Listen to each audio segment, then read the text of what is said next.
Aloha, geek fans. It's 4:30. It's Friday. It's time again for Geeks at the Movies. We're shooting for luxurious charter studios in Eastern Connecticut, and we're going to give you TV and movie talk from our perspective, the geek perspective. I'll be your host, Shane Goodrich, and the man sitting next to me, our lead writer, is Mr. Jacob Desitels. How's it going, guys? Jacob, are you ready to start talking about movies today? Yes, and we actually have a lot of rumors to talk about. Ooh, rumors are great because there's lots of speculation we can talk about. Yeah. Anyways, we're going to start off with geek news. Item 1. There's been much rumor and speculation about the upcoming 2017 Spider-Man reboot, as a supposed casting list for the film has been leaked online. In addition to this, a picture of what appears to be concept art for the new Spider-Man costume was also leaked. Talk to me about this, Jacob. All right, I want to start with the costume concept art that got leaked, because it's really interesting. It's like nothing we have seen before from Spider-Man. He's like doesn't have any shoes on. It's kind of weird, but I don't think that'll be his actual costume. If this is true, I don't think that'll be his actual costume. I think that'll be like what he starts off as, like a Daredevil, like the proto costume. Yeah, and like Tobey Maguire's wrestling costume in the first Spider-Man. That was a great costume. Yeah, so I think it'll be like that. But who knows? Maybe that will be his full costume. But the casting list is the real interesting thing here, because we got Billy Zane as the Vulture, Jason Biggs as Scorpion. Robert Downey Jr. is going to be in it, apparently. Robert Downey Jr. as Iron Man / Tony Stark? Yeah. Ooh. That was something that was going around for a while. We got a bunch of unknowns as all the young people. And we got Forrest Whitaker, Miranda Cosgrove in it. So this is really strange, but the thing that makes me think it's real is all the unknowns that are in it. Because someone could just make this up, but how would they know these unknown actors and then just put them in there randomly? Like, why would they do that? So, what do you think about it? I don't know a lot about these actors. Yeah. I see what you're saying, like, oh, they don't know those actors, but if you're a real movie buff, which we're supposed to be here, you probably know a lot of random people that you could throw together a list that's kind of believable. Yeah. So I'm always skeptical about these things, but it's fun to talk about, because who do you want playing these roles? I mean, you look at these roles, let's just assume this list that we have is actually correct. Yeah. Do you like it? Do you not like it? I like it, thinking about how this movie might be with a more comedic feel to it, with, you know, the Marvel action spin on it. So they got Dr. House as J. Jonah Jameson. If you can't get J.K. Simmons back, I think that's who you get to play J. Jonah Jameson. I was just about to say that. Yeah. I don't remember where I heard this being talked about, but people have mentioned, like, bringing back that dude. What's his name again? J.K. Simmons. He was so dead on. I know. In the first three, using all three films, the first three, the Sam Raimi films. Some people are like, well, you can't bring him back because that doesn't make sense, the continuity. Who cares? The guy embodied the role. He was so good at it. Yeah. He was dead on. Now, you got the house guy. What do you think about that, if that is him? Well, he played a very cynical, kind of angry character in House, so I think he fits that role. I think just grow the mustache, you know. I think it'll be fine. And what's kind of weird, the weirdest thing about this to me is Jason Biggs as Scorpion. For those who don't know, Jason Biggs is the guy from American Pie, the main character in those movies. He's kind of a comedy guy. Yep.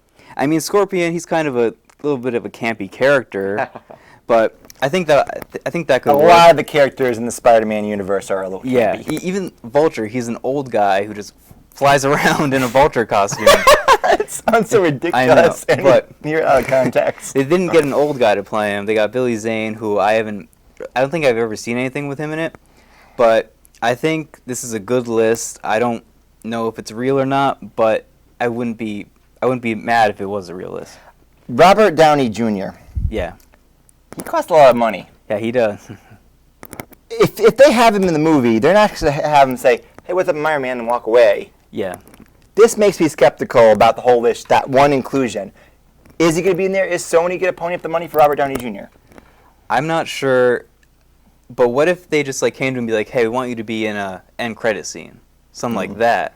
That could work. All right. Or it could be like he could be filming it, while he's filming Captain America 3. Yeah. So it's really just part of the same production shot. what makes you the most excited about this Spider-Man movie? The new Spider-Man, this reboot again. We're getting it again. What makes you most excited about it? What? Are you excited about it? I am excited. I'm a little skeptical because the writers of it just wrote the new Vacation movie, which is getting terrible reviews, like really bad.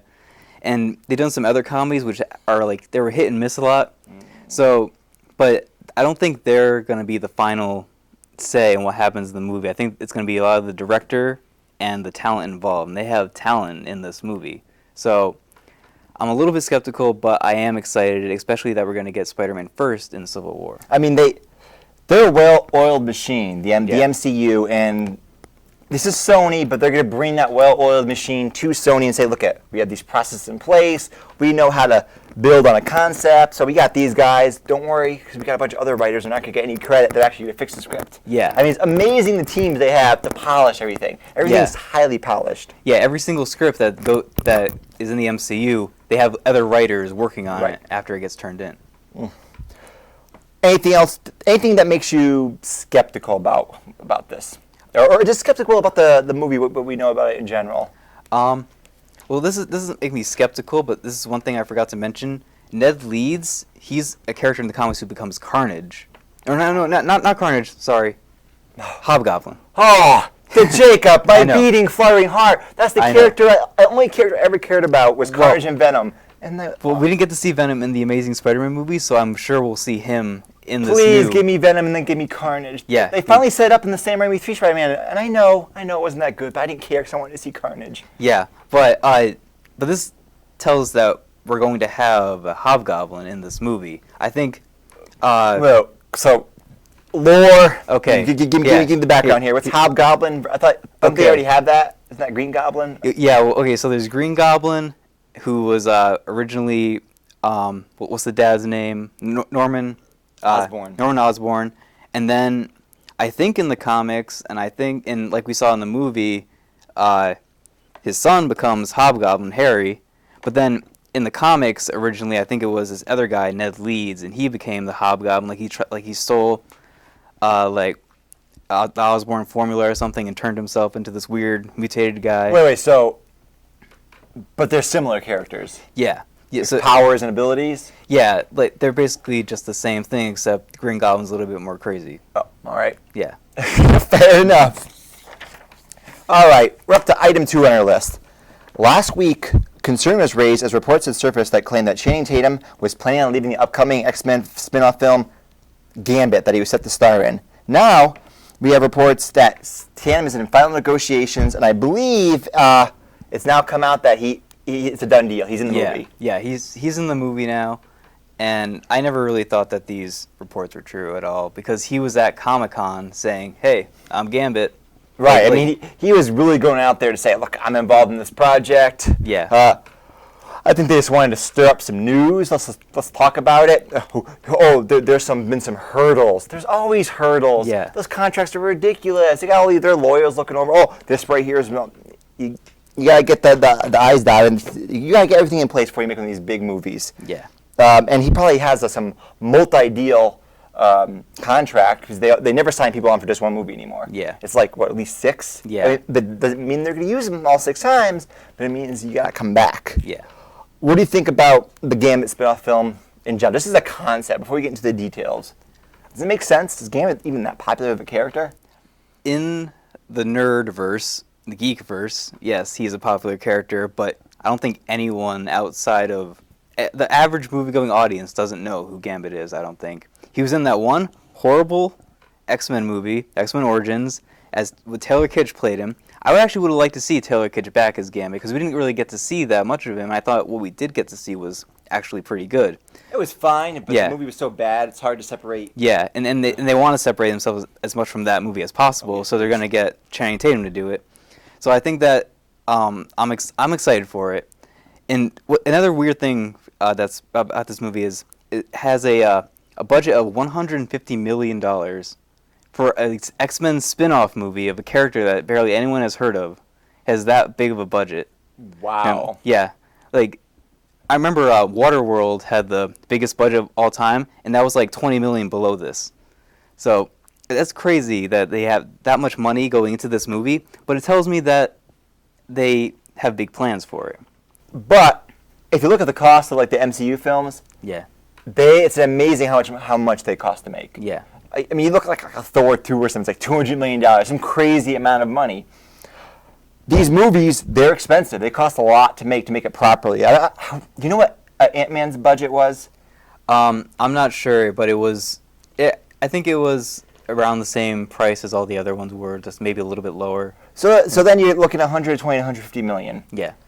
That's insane. That's I crazy. know. Avengers is what, like 250 million? Like the Yeah. cost, it's out of this Yeah, world. Hollywood doesn't really know how to make budgets anymore. No, they're huge. And we also have to take into account, like when you talk about Waterworld interest, I mean inflation over time. So Yeah. it's not quite the same. I mean, there was this Russian movie, War and Peace. They did a version of War and Peace where they actually got the Russian military to like do background soldiers. So you can actually see like over 100,000 people in period costume on the screen at once reenacting Napoleonic Wars. And the Russian government put up the money for it. At the time, the budget was like $100 million. That was in the 1960s.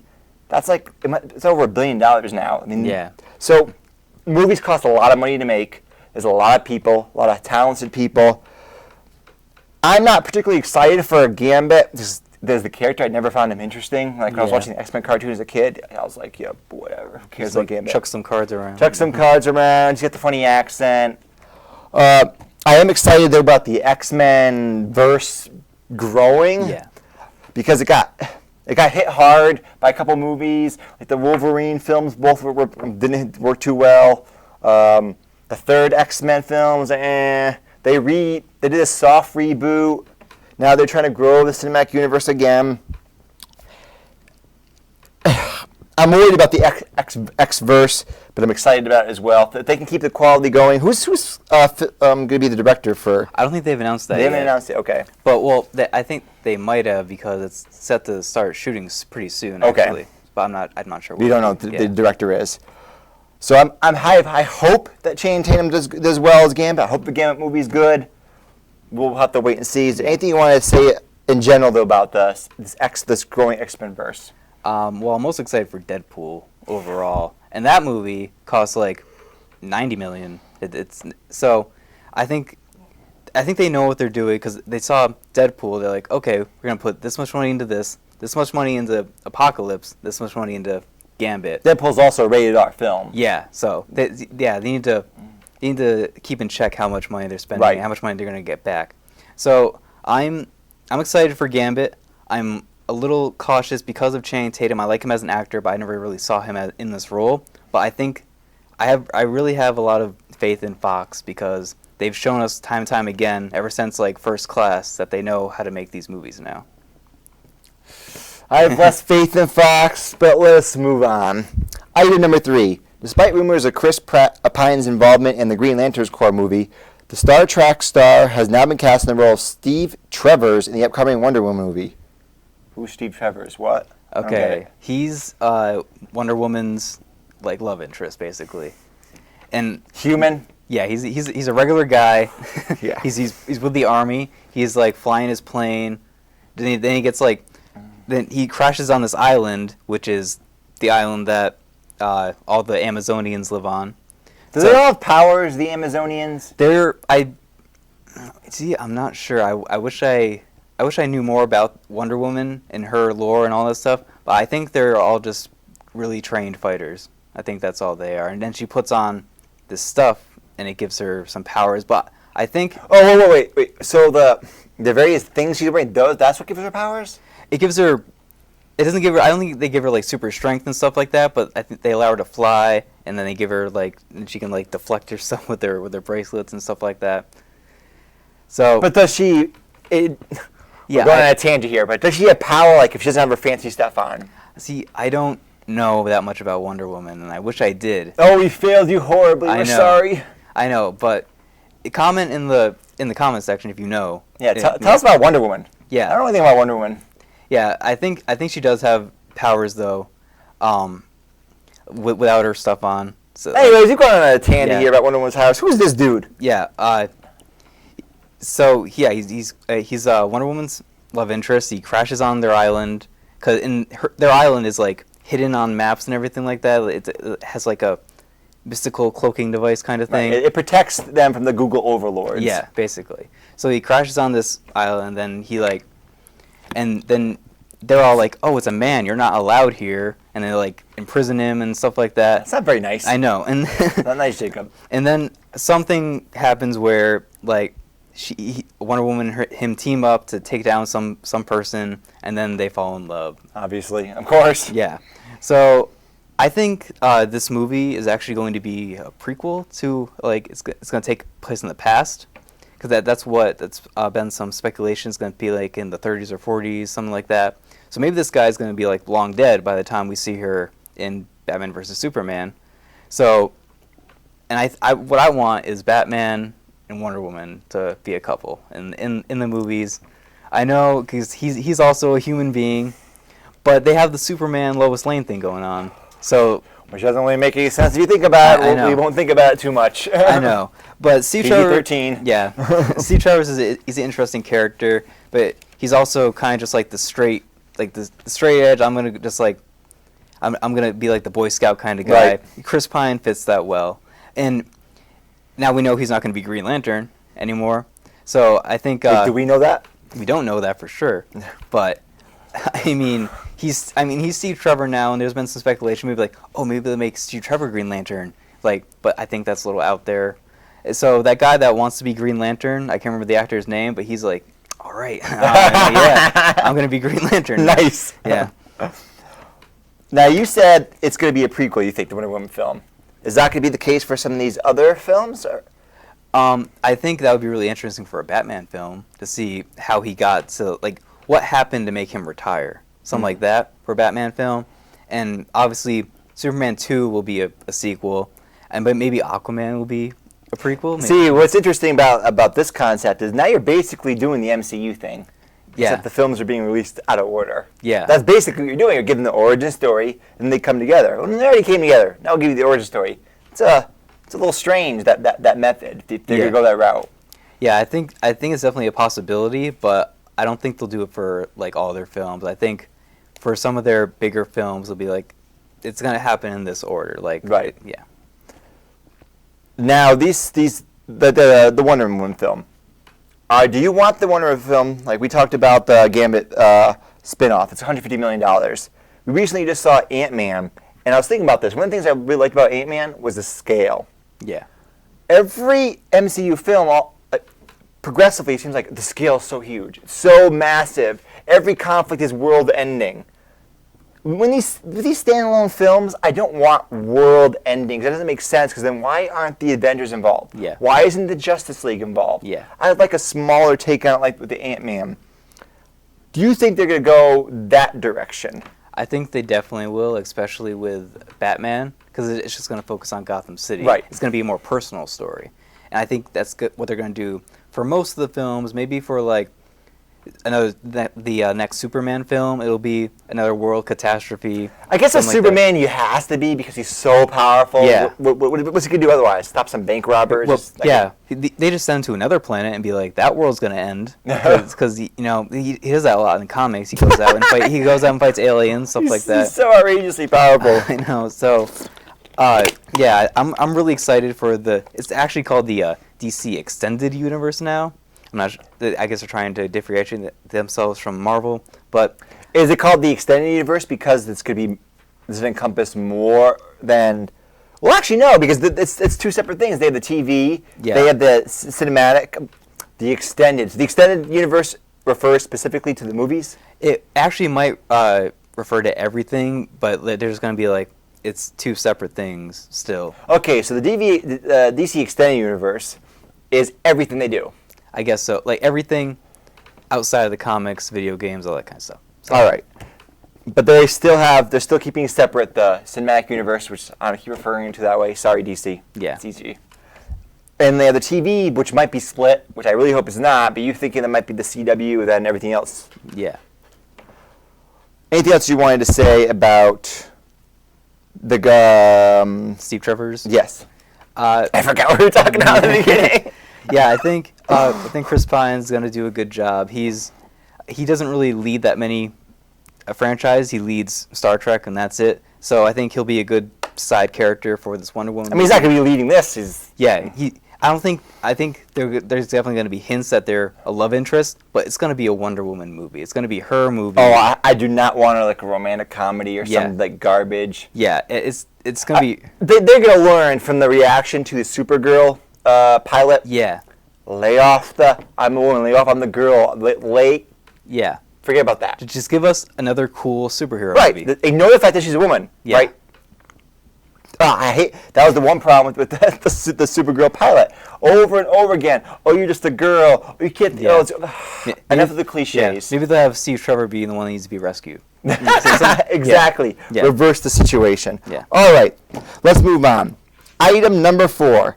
Deadwood's and Pirates of the Caribbean actor Ian McShane has been cast in a mysterious role in Season 6 of HBO's Game of Thrones. It was stated that his role will be brief, but will be of key importance. Ian McShane is a total badass. I'm not going to give away why he's a total badass, because he's a total badass in Deadwood. I don't think you've seen it yet. Deadwood is one of the most amazing shows of all time, and you should see it. His role, I can't tell you anything because I want you to watch it. I'm interested in him being in Game of Thrones. I also liked him in some other roles I've seen him in. Ian McShane is cool. I like Ian McShane. What do you think? Yeah, I don't really know that much about him. I've seen some stuff like the last Pirates of the Caribbean movie, which wasn't that good. But Who cares about that? Watch Deadwood. Yeah, but I know who this guy is, and I think who he's going to be is what a lot of people are saying is the Mad King. We're going to get like a flashback of the Mad King doing his stuff, because that makes sense with the whole, brief but of key importance thing. And another actor that just got officially cast in Game of Thrones, and we know who he's playing, is Max von Sydow as the Three-Eyed Raven. Ooh. So they recast the Three-Eyed Raven. We're gonna get this awesome guy from The Exorcist. What else was he in? He was in he's been in a bunch of stuff. He's a world-class talent. Ooh. So they can only have world-class talents now in Game of Thrones. Game of Thrones has elevated itself to such a level. If you get out of Game of Thrones, like, oh, yay, I hit the lottery, I'm in Game of Thrones, I'm so awesome. Yeah. So we're going to get these 2 awesome actors in the next season of Game of Thrones. We're going to get the Three-Eyed Raven, which means we're going to get the other Stark back. That Brandon? Yeah. Or you get the little one, I forgot his name. I can't think of his name anymore. Yeah, probably. But, so we're going to get them back after a season of not seeing them. We're going to get to... Is it going to be the same actor? I'm wondering. Are they going to make him older? I think there's definitely time has passed. Yeah, there's definitely going to be a time jump, and I don't think he's aged up as much as they want him to be. So it might be a new actor. I think it's going to depend a lot on his skills, just how he looks and how he handles it. It's difficult when you hire children as actors. Yeah. Because I don't know what they're going to do when they grow up. Who knows? Maybe he's going to really embrace the role, but maybe not. Maybe you can just bring another person in, and it's easy with that gap to do that now. I mean, some people won't even know who the hell he is. Who is that guy, right? Are you excited about hearing more of his story, though? Did you miss the fact that we didn't hear about Brandon and his adventures with, who's the giant dude? Hodor. Hodor. Yes, I love Hodor. But, that guy's awesome. Yeah, it wasn't like a big issue for me, but I wish we had gotten to see what was going on with him in Season 6, because I wanted to know. Like, he's going to know, because he said, you're never going to be able to walk again, but you're going to be able to fly. Right. So I'm really interested to see what that means. I know it's going to be like going inside more animals' minds, doing that kind of stuff. He's going to go inside the dragons at some point. Yeah. The dragons, and maybe you have to control the ice dragon. I'm still predicting an epic showdown where one of the dragons dies, turns into an ice dragon, and they got the giant kicking things. Yeah. Oh, it's too crazy. I'm really excited. And another piece of Game of Thrones news that came out was it's going to be at least 8 seasons. I just was thinking about that, Jacob. I am much excited about this. Game of Thrones is awesome. Originally, they leaned towards 7. That's what they kept saying. But now they're like, you know what? There's just too much awesomeness here. We have to bring you more of this. Yeah, and I'm really excited about that, because when you told me 7, I was like, oh, God damn it, I want more. I want more. But I don't want them to keep going just to keep going, because that sucks. Yeah. When a show goes on too long, it's like, if it stopped the season earlier. Yeah. Yeah, and then the series finale suffers for that. Right. So I think I think they know what they're doing. They're gonna be like, okay, so we have a little bit more story left to tell. We're gonna extend it by one more season, and maybe they'll end it there. Are you excited? Are you worried about J.J.R. Martin's role slowing the show down, or do you think that now that they've caught up with the books, it doesn't matter anymore? See, I never read the books. I don't really care about J.J.R. Martin's role in it. It doesn't really matter to me that much. But he's the guy who started this whole thing. He's written some of the episodes of the show. Yeah. I mean, he's actively involved in the show. Yeah, but I know a lot of people are like, get going on that last book, like make it already before you die. And, so, but that I'm not interested in that. I'm just interested in the show as a whole. I actually want to do like a review where I read those books, but there's a bunch of them, and it's time consuming. Also, I know Fox, the people at Fox, HBO creators of Game of Thrones, they've stated, we know how it ends. Don't worry about J.J.R. Martin. Stop with the morbid talk about him dying. We know how it ends. We got our own vision for the show. We're moving in that direction. So I'm just excited. I just love talking about Game of Thrones. It's just so awesome. Yes. But let's not get sidetracked. Let's move on to item number 5. After the new Batman vs. Superman trailer was released, many were left wondering who the young Asian woman escorting the body of General Zod was. The studio first stated that she was a new character, but now they reveal that she's Lex Luthor's bodyguard, Mercy Graves. Wait, what? Who? Yeah, so in the comics, and I think she was originally debuted in the Superman animated series. She was Lex Luthor's bodyguard. She's a person that knows how to kick ass. So Lex Luthor, when he's not in his like big metal suit, he doesn't know how to fight. He's just a skinny bald guy that is intellectually smart, so he needs a muscle. I've seen him portrayed though as this big muscle guy. Yeah. I was watching this Justice League cartoon for a little bit. Yeah. I'm like, that guy's like 6'2", 240 pounds. Yeah. But he still needs someone to like be there when he's off being, super intellectual and creating stuff, all that kind of stuff. So I like this casting. I can't remember the actress's name. She's an Asian actress. She was the only other movie she's been in was The Wolverine. I think she was like Wolverine's like kind of love interest in that movie. I can't remember. The Japanese actress wasn't she an Arrow? No, I don't think so. I think the only other movie and thing she's been in was. Well, it wasn't a movie. Yeah. I think the only other thing she's been in was Wolverine. I'm not positive though. You might be right. I think we'll be thinking of a different person, but anyways, continue. Yeah, I like that. I like that casting. I'm excited that we're going to see Mercy Graves. I actually heard about this as speculation a long time ago when they first were starting to talk about this movie. There's going to be Mercy Graves, going to be like some like really small villains that are going to be in it, and she was one of them because she's involved with Lex Luthor. So I'm excited for that. I think it's a good addition for this movie. Knowing nothing about this, what do you think about it?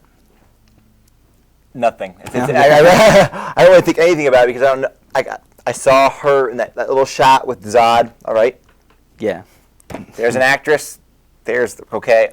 Yeah. What I wanted to talk to you about though was we mentioned she's the bodyguard for Lex Luthor, and I've heard more and more talk. People are talking about this. Did you feel that Jesse Eisenberg, is that his name, the person that's playing him, was kind of playing it a little corny, a little cheesy? So people are saying, I don't like how he's playing it. This doesn't seem believable. It isn't for the tone. It was a little, not so much over the top, but it was a little, like not with the rest of the tone of the movie. But I think what he's trying to be is a creepy Lex Luthor. We're gonna get like this guy who like has like the whole thing planned out, and he's lost his mind a little bit along the way. So I think that's what we're gonna get with Jesse Eisenberg's iteration of Lex Luthor. I'm excited about his role because when I first heard about it, I was like, Jesse Eisenberg as Lex Luthor? That doesn't really fit. But then I thought about it a little bit more. I saw some like fan art with like his head shaved, which we still haven't seen except for that one picture. So, but I think it's going to be like a mix between Gene Hackman and then, like the Lex Luthor that we know from the comics. It's going to be like that, a little bit of a mix of the two. So it's not going to be like full on campy, like corny Lex Luthor, but it's going to be more like in reality. I honestly just think he's going to be a little insane. What do you think about the Lex Luthor character in general? I was never a big Superman fan. I always thought him kind of lame, so I never really got into Superman. But now that I've watched Man of Steel and I love it, and now I'm into the DC Cinematic Universe, I'm just thinking about like the two big villains that DC has are the Joker and Lex Luthor. And I'm like, Joker's awesome. Yeah, I love the Joker. He's so cool. Lex Luthor, Yeah. I mean, is the character of Lex Luthor just kind of inherently lame? Yeah. He's a big businessman, like really such a stereotypical character. Yeah.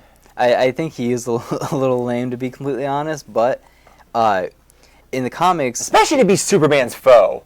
It's like, what? This guy is Superman's foe? Get out of here with this garbage. I know, but if you go into the comics and you go where they go like into his psyche a little bit, you'll learn like why he's this guy that hates Superman so much, because he sees him as a threat and he thinks he thinks what he's doing is the right thing, and that's like, and that's kind of like the most scariest kind of villain you can have. I guess theoretically that sounds good, and we've seen that work really well with, say, Daredevil and Kingpin. Amazing. Yeah. I guess it's a thing of scale. It's like it just whenever I see him on the big screen, these ideas from the comic books, he just comes off as like kind of ridiculous. Yeah, I know. And in this early trailer, I love the Batman vs Superman trailer. I loved everything in it. The one thing I didn't love was Jesse Eisenberg's dialogue. I was like, this could be, I don't know, this is kind of stupid. I don't really care. I don't care about this character. Like with the Joker, I'm still neutral on my feelings for the new Joker, but I'm interested in seeing what the Joker does. Yeah. I don't really care what Lex Luthor does. I don't care what you do. Show me Batman, Superman fighting. Show me some other cool stuff. Get out of the way. You're useless to me. It's like an MCU villain, right? Yeah. Some moron. I don't even care who this guy is. Just show me the guys I want to see fighting. That's what I want to see. Yeah, I agree with the whole thing. He's the part of the movie that I'm least excited about. He's the one character where, like, if they didn't release anything of him, I wouldn't have been missing anything. Right. I don't think. But I'm still excited to see what his role is going to be in the movie. Well, I'm excited to see what his role is going to be. Actually, trepidation might be the word. I'm a little worried because if he takes up too much of a too big of a role, well, that takes away from the elements I like. But maybe he'll be played differently. You know, those trailers they're pieces of art in themselves. Yeah. People that put them together, they edit things in a way where a person says one thing, but he really, if you see the actual scene, he's saying something else. We'll have to take a wait and see attitude. Overall, though, Batman vs Superman, super amazing. Looks awesome. Anything else you wanted to say about that? We got a couple new pics released also. Yeah, there's some pics released. We'll put them up where it's just kind of a close up of Superman, like with Batman in the front. We got Lex Luthor in a basketball court. I don't know what's going on there, but these aren't like shots like actually from the movie. They're like posing for these shots. Right. So, but they give us a little bit more of the tone of the movie, like what's going on a little bit more. So yeah, I'm excited for this movie, and I'm excited to see this new character, Mercy Graves, in it. Yeah, I'm super excited about the DC Cinematic Universe expanding. Yeah. Give us more, please. Now on to item number 6. A new rumor has surfaced claiming that Disney is in negotiations with the streaming service Netflix to start a live-action Star Wars series. This comes on the heels of Marvel stating that Netflix will come out with a new Marvel series or season every 6 months. Call me, I'm having a heart attack. This is so ridiculously awesome. Yeah. This is not. It's still a rumor, but if this is real, it's true. This is true. I know. If this is true, I'm going to shit myself out of pure joy. This is like one of the biggest like nerdgasms. This is so ridiculous. Because first I heard, Marvel is going to have a new Netflix, either a new series or a new season of previous series coming out every 6 months. So that's really, I didn't know that. Yeah, that came out. So that's like amazing. It's crazy. That is crazy. So then content. It's all about content generation, people. You keep giving me that content, I'll feast upon it. Yeah, and then this new rumor comes out. Oh yeah, there might be a new Star Wars live action Netflix series coming, and then I was like, live action. Yeah, but this is like Netflix is the perfect place to put this because you can just binge watch it. Like nothing's gonna get done the week that series comes out. So Like, many sick rushes will be had. Yeah, and we're definitely, if this happens, we're definitely gonna have like an hour-long topic on it. But I think what this Star Wars series is gonna be about could possibly be the Old Republic, which is a Star Wars saga that a lot of people wanted to see for a long time because it was only in like the video games and books. Please, I don't know what that is. What's the Old Republic? The Old Republic is like thousands of years in the past. All right. It's when the Jedi were like at their peak. They were like there's hundreds of them, hundreds of Sith even. That was before the rule of two. So I played the first Knights of the Old Republic game, and I had a lot of fun with it. So Old school BioWare. yeah. I never played the second one. I heard it wasn't as good, but I heard it was still a fun game. And then they had the online game that they had. I never played that, but I remember they released a cinematic trailer for it that was like, holy crap! Like this is what I want to see. This is what I want the prequels to be, like this big grand scale, like hundreds of Jedi, all that kind of stuff. So I want to see that in this Netflix series. What do you think this might be about? I really have no idea because the Star Wars verse is expanding. So I know one thing. Star Wars is expensive. Yeah. It's expensive. So they want to maintain a level of quality that's consistent with the films, but they just can't put on all that fancy stuff. Yeah. So if you look at something like Daredevil's a great example of how you can do something on a smaller scale, but it doesn't look any worse or less professional or out of place. Now compare that to, say, S.H.I.E.L.D., where it does look less professional and out of place. It's just obviously a lower quality show compared to the Marvel MCU. It's like, what is this? They're not on the same level. Where Daredevil is on the same level, even though the scale is much smaller, the budget's much smaller, because they don't try to overextend. Where S.H.I.E.L.D., let's not go off on that tangent on that. So with Star Wars, there's so many things they could do. I was thinking, like, what popped in my head was like they'd be on Tatooine. Yeah. So, they build a couple sets, basic desert planet, and they just have stuff happening on Tatooine. Maybe they have bounty hunters, Jedi, because they can't make it too fancy because then it's gonna break the illusion. Yeah, they can't have space battles every single episode. They just can't do it, or if they do it, they're not gonna look very good. It's gonna be like S.H.I.E.L.D., where it looks bad CGI. Where it was like 5 dudes that are suddenly tripled and doubled in post production. It makes don't do that. Yeah, I'm still really excited about it, and I think what you're saying is more of what could actually happen. Because I think Knights of the Old Republic would actually be really expensive because there's more lore to tell there, so that part of it makes more sense. But what doesn't make sense is that it's gonna be like really grand scale, really like epic battles. That's what the Old Republic is all about. All that kind of so that I'm excited for that, and I really hope this is real because this would be awesome. It seems inevitable that they're going to do this, right? Yeah. I mean, I've heard talk about the Star Wars TV show for a while now. It's been around. Yeah. And now everyone's starting to build these universes. Everyone wants to be like the MCU. Oh, you're so awesome. It's just this cash cow that just keeps on giving and giving and giving. Yeah. So we got to build our own verse. So Star Wars, why not bring it to TV? Yeah. And another thing that was preventing Star Wars from going to TV in the past was the expense. Mm-hmm. Making TV shows and doing stuff is expensive. But the bar has gotten lower and lower. Doing things digitally has just made everything cheaper. So now I think it's actually a technical possibility. Yeah. Before, it's just the cost would be too much. You couldn't downscale it enough and maintain a decent quality. Now I think you can. So I think it's a real possibility. What would you actually want to see? I would really actually want to see the old Knights of the Old Republic because that's pretty grand, though. We just talked about that, Jake. The money. I know, but throwing the money out and all that kind of stuff, like in my own fantasy world, I'd like to see the Old Republic because that's like one of the things where a lot of people like when that's a movie, though. Yeah. Okay, let me rephrase this question. Okay. What would you like to see, keeping in mind the constraints of the TV budget? I'd like to see a Star Wars sci-fi western. That's what I'd like to see with like some bounty hunters as the main character, maybe. That's what I thought. Going the desert planets. Yep. That kind of stuff. They all look the same. They're cheap to film on. There's not a lot of stuff. Yeah, and then there's and fight maybe like a Jedi like every like once in a while. Occasionally we'll see Jabba the Hutt. Ooh, I'm Nabugi. They gotta show one of the Hutts in there. I love the giant space slug. Yeah. Yeah, I know it's expensive, but you can get one time at least. Yeah, and what they're doing with the new movie is they're having a lot of practical effects. You could move that over into this series. Yeah, it's interesting. If you're using the practical effects like in the movies, sometimes that can be more expensive because you're not reusing them.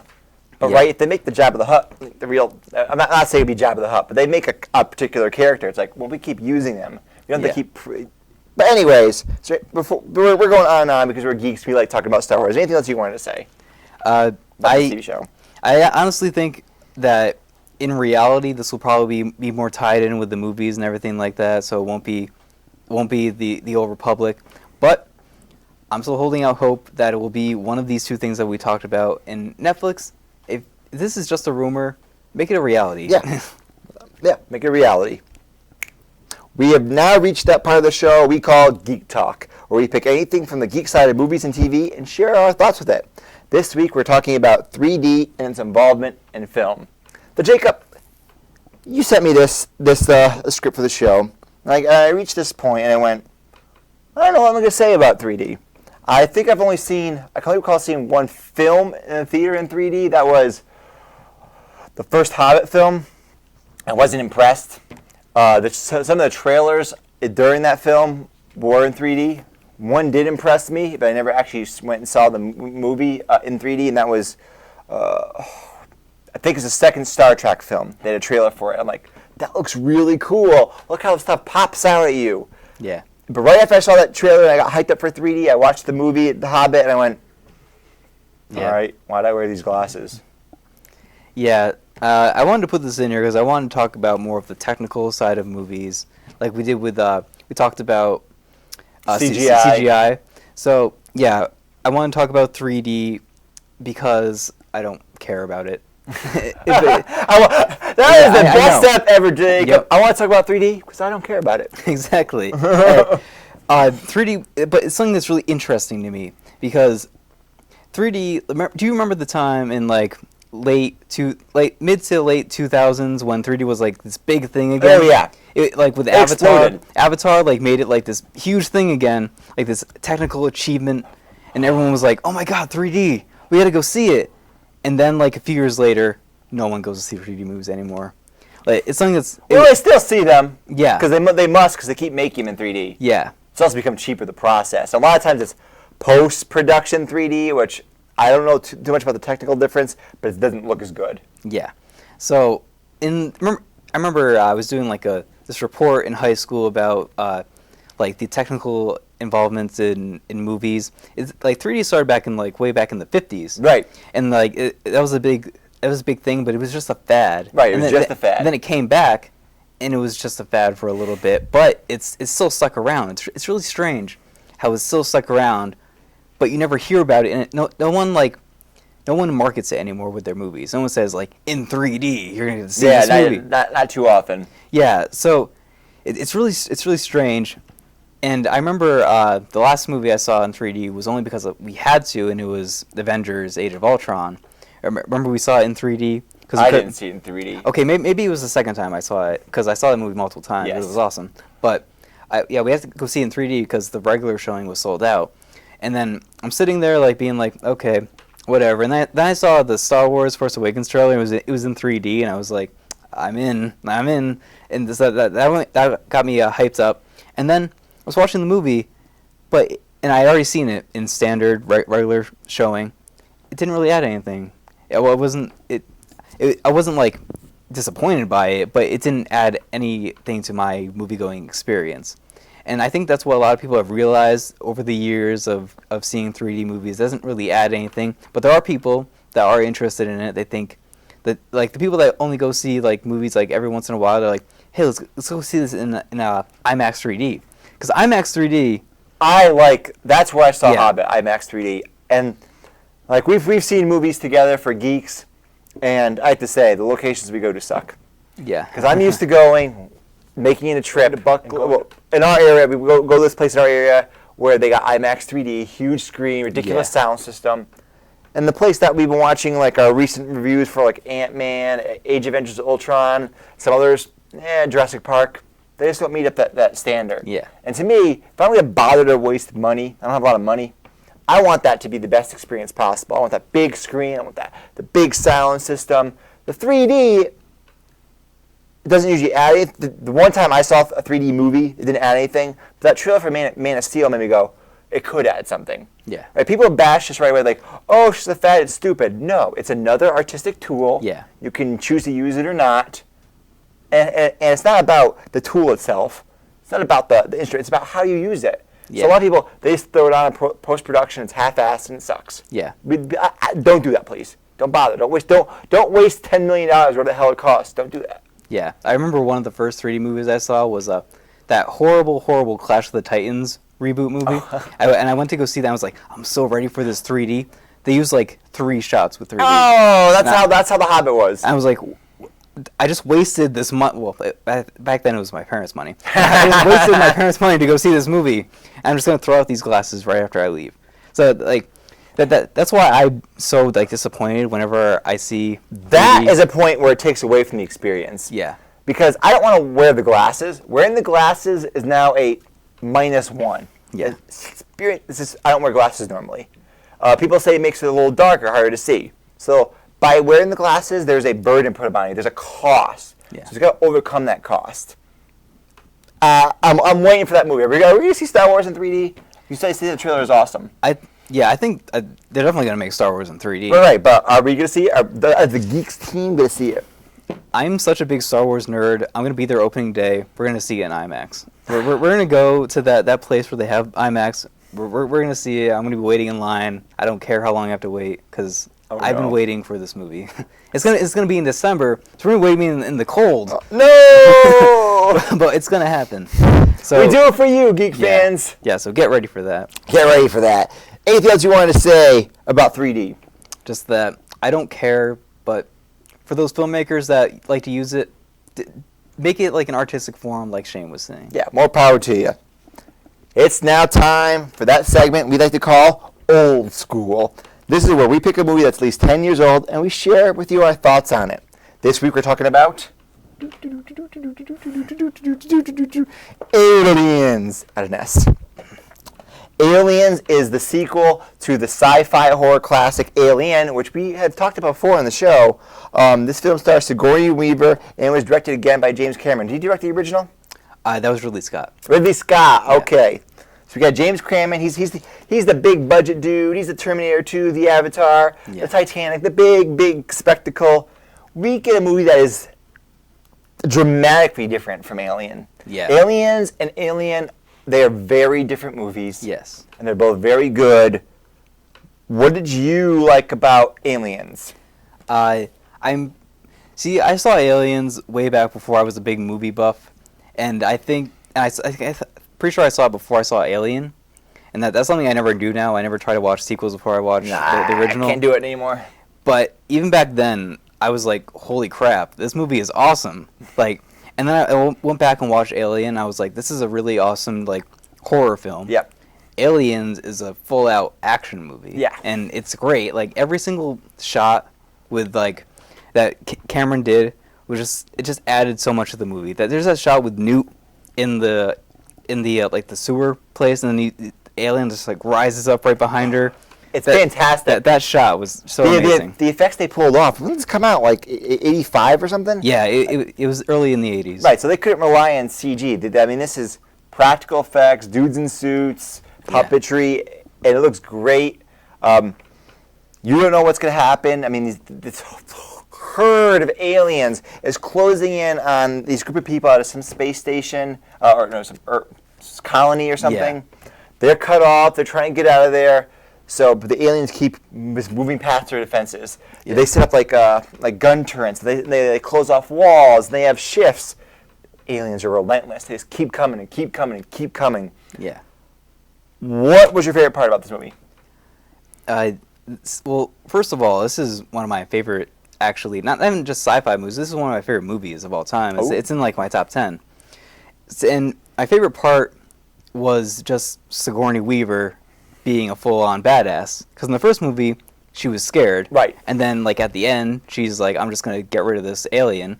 But now, she's taking on whole hordes of aliens. That's what she's doing now. Yeah. And then just that whole thing where, with the queen at the end. Oh, That was great. Wicked awesomeness. And she gets in the suit. Yeah.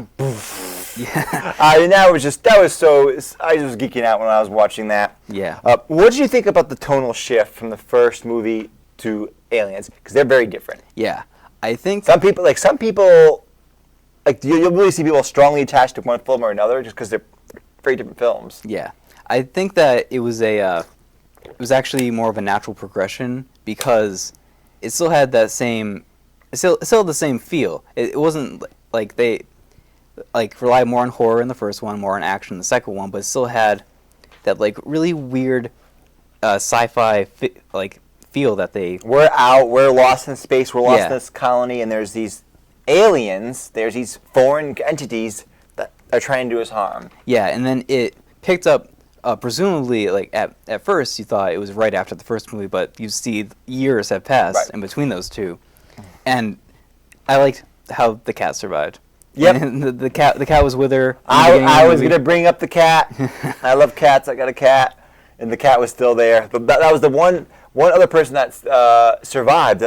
Was her and the cat. Yeah, and then at the end of the second one, her, Newt, and the cyborg or the android guy. Oh, I forgot his name, but yeah, was it Bishop? Was that his name? I think that's his name. I think that's correct. Yeah, that whole dynamic of the teams in these movies.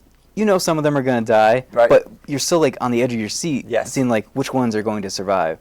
And what I love about Alien is like how much of like a real predator it is because it has acid for its blood.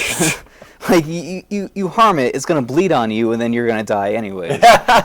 So yeah, I really love the alien as a character in these movies. I love the Alien movies themselves, and I'm excited for the new one, even though the director has only made really one good movie, and that was District 9. Oh. So I'm excited for the future of this franchise, but staying with Aliens, it's literally one of my favorite movies of all time, and I wish Alien 3 and 4 hadn't been made. Yeah. They did a great job scaling up because you had the small scale movie. It worked well. Now it's like a bigger budget movie with some of the same themes, a little different. I also liked as you get to know the characters as they're trapped in this little location. You know, they have different motivations to be there. Yeah. And that's always neat, funny. You eventually find out, oh, that guy's the bad guy. Yeah. You probably knew that right from the beginning. It's like, this guy looks a little suspicious. But I like the character interactions, the actual people. It's not just the action. Like, it's believable what's happening. And then what's happening is kind of ridiculous. Yeah. But you get a feel for it. And James Cameron makes these epic movies like these Titanics and the Terminator 2. But the people involved in the movies, like the Terminator's interaction with John Connor in T2, these little moments are good. Or Sigourney Weaver's interaction with the girl. Yeah. They really make you have an emotional attachment to the characters. So when you see them involved in these grandiose action scenes, it matters. It actually matters. Like when in Avatar, when they go, the last of the movie is a giant battle. Last third of the movie, right? There's no plot development is over. Yeah. Good guys, bad guys, fight. Yeah. But you actually like it because you got to know about the characters. Same with Aliens. Yeah, you had an emotional attachment to them. Right. And please do that more. Yeah, I need that. Yeah, I need it. I love Newt in this movie. She was so great. She was a great addition, and her Sigourney Weaver protecting her. Yep. All that kind of stuff was so good. It added so much to the movie, and I wanted to see that more. Like you. Give us something good with this new Aliens movie. I'm not expecting anything good. So if it's medium. Yeah, that's better than I expected. You can do anything; it'll be better than 4. It'll be better than Resurrection. Oh God. Yeah. I saw that in the theater too. the horror.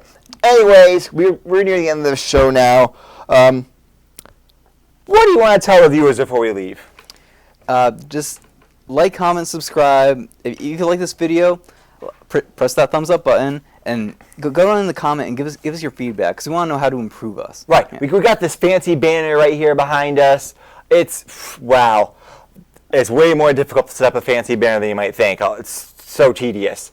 So tell us what you think about the banner. Remember, we're always growing. We're always improving. We're always trying to make things better. But we have separate lives. I know the horror. So, but we're trying for you guys. Tell us what you want to hear. You can reach us at Facebook page. You can reach us at the YouTube channel. It's again Geeks at the Movies. Just put it in quotes. You'll find it. You can contact us at geeksatthemovies.ct@gmail.com. Tell us your thoughts. And remember, if you're watching this on YouTube, that we are a TV show. We are in Charter 192 every Friday, 4 p.m. Eastern Standard Time. So if you're in the Eastern Connecticut area, watch us on TV. Jacob, did you have any last words? I just really like doing this show, and we hope to see you next time. All right then, folks. So I'm Shane Goodrich. This is Jacob Desitels. And we've been Geeks at the Movies. We are trying to set up our new banner here, fellow geeks, and it's a lot more complicated than you might expect. Every time we move this thing on the curtain, it just gets all wonky and weird, but we're trying our best. Hey, at least we have a banner. And we got our expert team of geeks, the Jacob and the Joe I, taking care of business. They're making sure everything's straight. Oh, the master of clipping. The Jacob's the master of holding. It's unbelievable. So many skills here at Geeks at the Movies. So much disappoint is the Joe I. Much disappointed is he. Stop touching the curtain.